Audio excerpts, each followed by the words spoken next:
So we started our final with a personal story. Basically, we're doing a day in the life, and I was talking about my mom.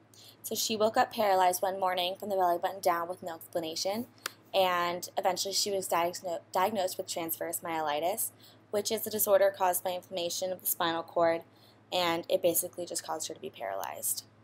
So some of the technologies that she used in order to recover included the electromyographic machine, and basically it was a needle that went into her muscles to record how deep the nerve damage was and which muscles were affected.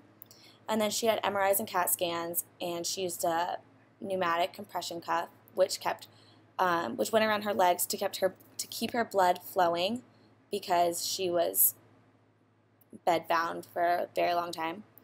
And then finally she made it to a wheelchair, and she wore braces around her legs. And then as she got stronger and stronger, she made it to a walker, and now she uses a cane.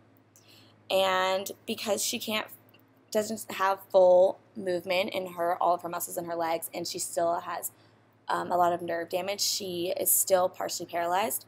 So she uses a chairlift in the house to get her from the bottom floor to the top floor.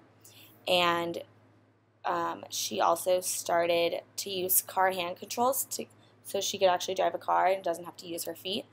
And she also used a functional electrical stimulation bike, which she found out when she was in a clinical trial in Baltimore.